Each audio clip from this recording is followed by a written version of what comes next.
So there's a wide variety of homes in Portland, including new construction, stunning historical homes, and luxury condos. However, today we'll be taking a look at something completely different because today we're down by the Columbia River, and in this video I'm going to tell you everything you need to know about buying a floating home.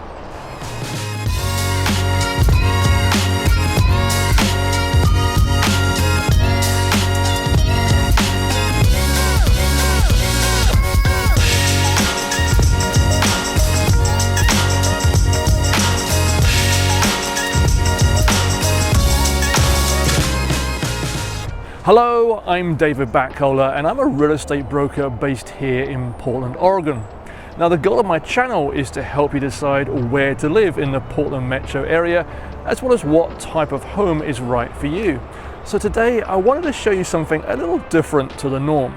Now, although the process to buy a floating home is similar to buying traditional real estate, there are some key things to keep in mind, including lending requirements, HOA rules, additional fees, and then some items to consider that drastically impact the price of the home.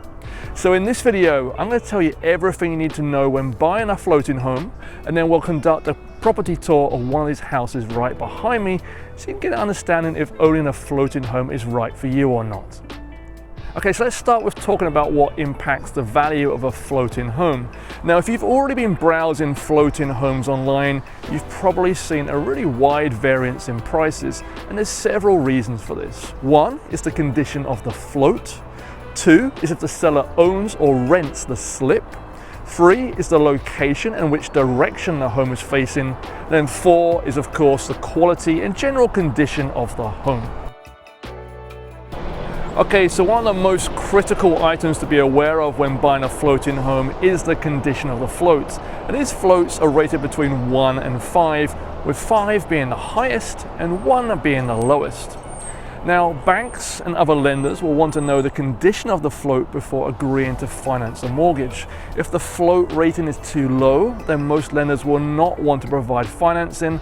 Then there will either have to be a cash-only deal, or you'll need the seller to improve the float quality prior to closing, and this can easily cost $50,000 or more to do so. Now, whilst we are on the topic of loans, this is a more specialist loan, so there's only a handful of lenders in the Portland metro area that do provide financing for this type of property. So your options will be limited, but if you are interested in knowing more about financing options for a floating home, please send me an email and I'll put you in contact with a specialist lender here. Now, one final comment on lending is that you should also be prepared to pay a higher interest rate than a traditional property because there is more risk involved to the lender.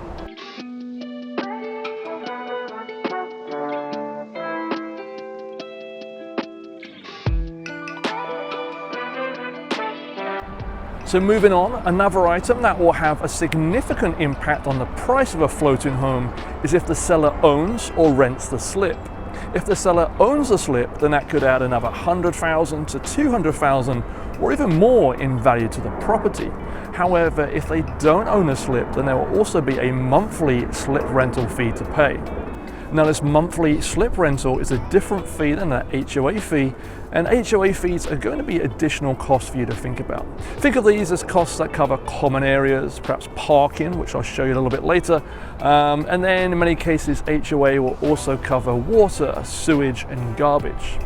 Now, every HOA is also going to have different rules, and it's very important that you're aware of these rules when buying one of these floating homes because it impacts how you can use the property. For example, some HOAs may not allow you to do short-term rentals with your home. Okay, so those are the main things to keep in mind when you buy one of these properties. Now, before we conduct our tour of one of these floating homes, I did want to ask that if you're enjoying this video so far, please consider giving me some help and giving this video a like and subscribe to my channel. That way you'll always receive the latest content. And once again, I did want to remind you that I am a real estate broker based here in the Portland metro area. So if you're considering making a move, please do reach out.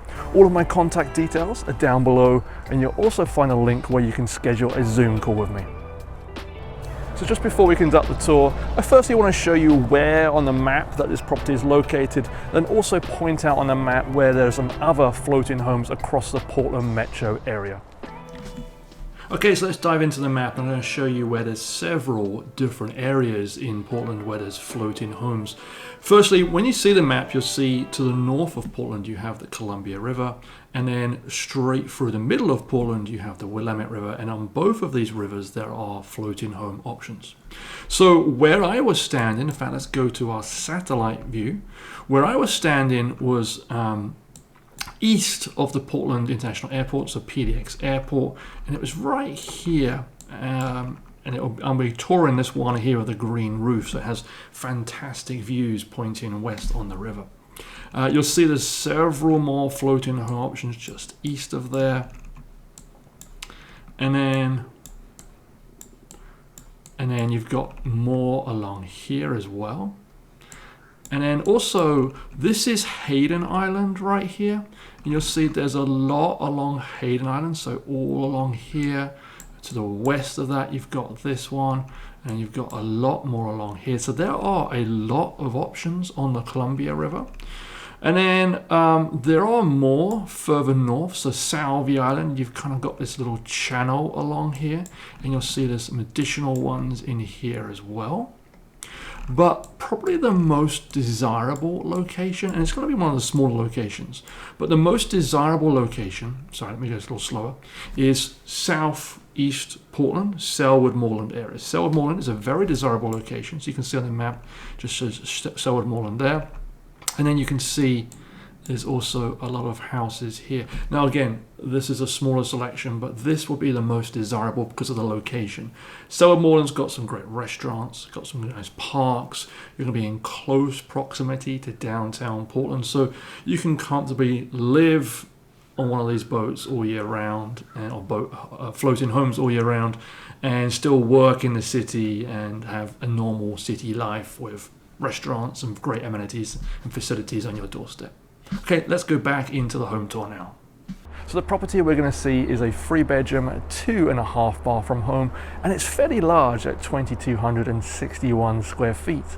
Now, the house does come with ownership of the slip, which adds significant value. Unfortunately though, the homeowners have not had a recent float inspection. As mentioned earlier, that can have a fairly significant impact on the value. So let's take a quick property tour, and then I'll tell you the price at the end.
So if you remember what I said earlier about direction facing adds value, and this is facing east, and this is the Columbia River. Now some of these houses don't have views like this, they have views of the other floating homes.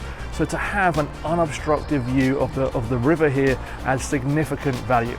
Okay, let's go take a look downstairs and stay to the end because there's a fantastic little treat down there that you may not expect.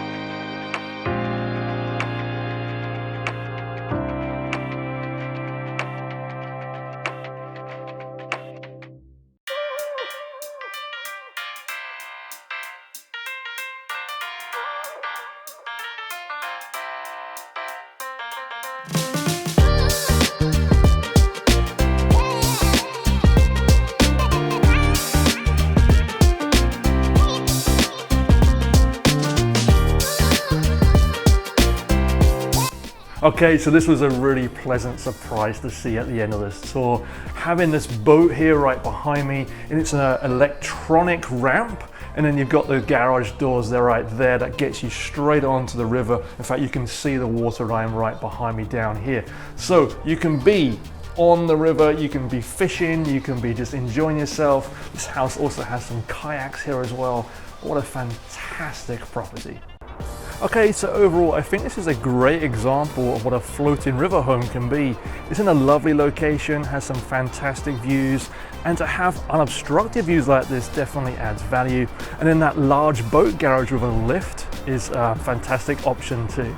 So this is a 3-bedroom, 2-bathroom, 2,261 square feet floating home, and it's listed for $575,000. And remember, it does come with ownership of the slip.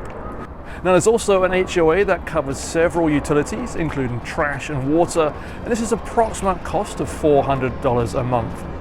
So overall, waterfront living is actually fairly affordable.